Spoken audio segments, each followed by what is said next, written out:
Ahoj, jsem Týna z AAB.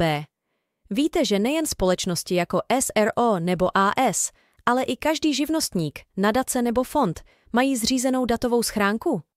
Možná jste o ní již slyšeli, ale nejste si jisti, jak ji správně používat. V tomto videu vám představíme vše, co potřebujete vědět o datové schránce. Co je taková datová schránka a kde k ní přijdu?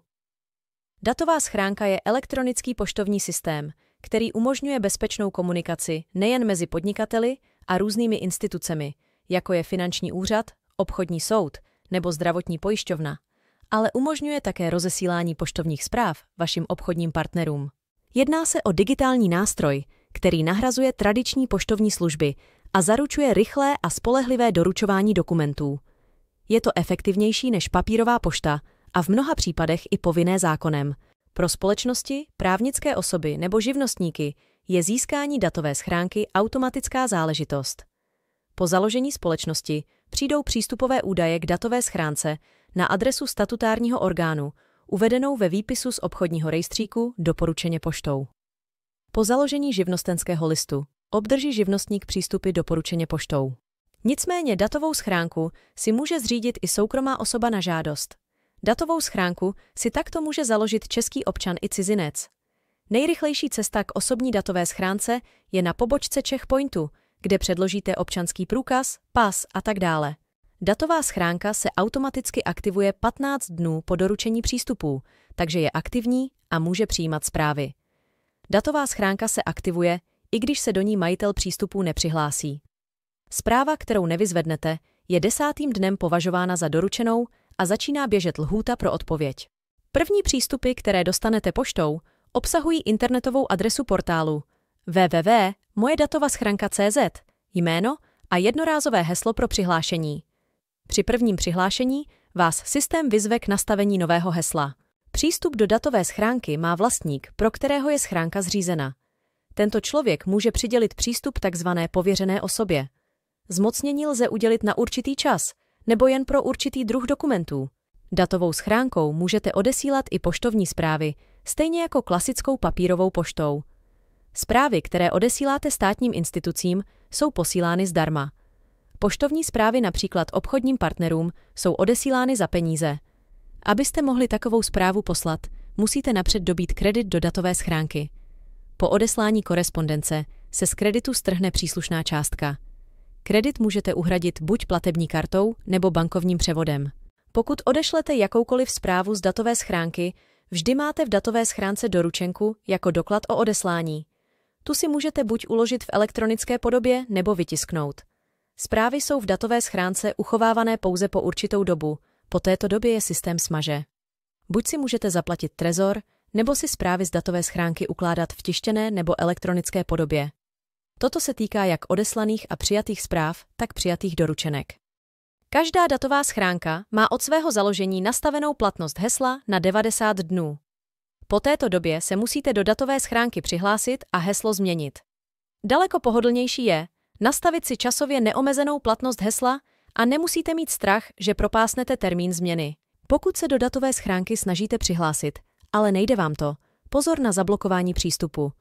Ten se zablokuje, pokud zadáte 3krát po sobě špatně heslo. Toto heslo si potom musíte znovu aktivovat na Czech Pointu.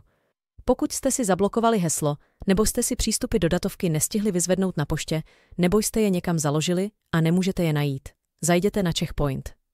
Zažádejte o zneplatnění přístupových údajů k datové schránce a vystavení nových. Budete k tomu potřebovat iČo společnosti nebo podnikatele, občanský průkaz a e-mailovou adresu. O zneplatnění a vystavení nových údajů musí požádat majitel přístupů. První zneplatnění přístupů je zdarma. Další zneplatnění již za peníze.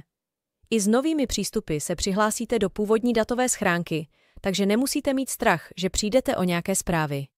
Pokud se jedná o datovou schránku obchodní společnosti, která má více statutárních orgánů, například 2 jednatele, každý z jednatelů dostane poštou vlastní přístup.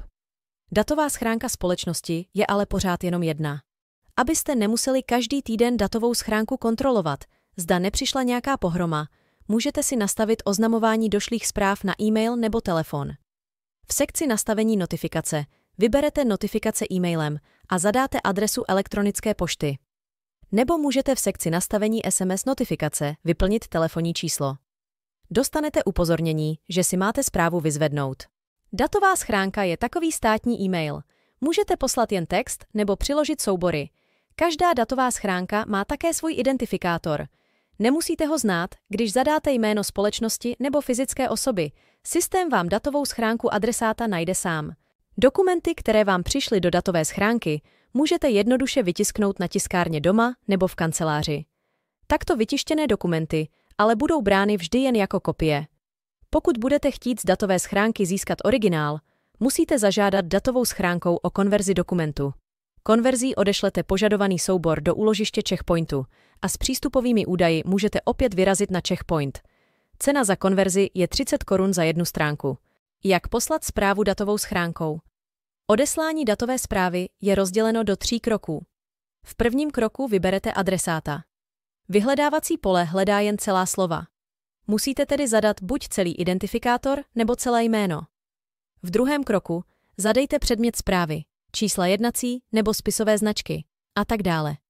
Ve třetím kroku můžete vložit text nebo přiložit soubory. Pak stačí už jen kliknout na tlačítko Odeslat zprávu. Datovou schránku můžete obsluhovat i z chytrého telefonu. Mobilní aplikace Datovka je dostupná jak pro Android, tak i pro iOS zdarma.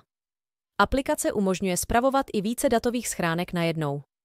Aplikace ale neumí upozorňovat na nové zprávy, takže nezapomeňte vyplnit v nastavení notifikaci e-mailem nebo SMS.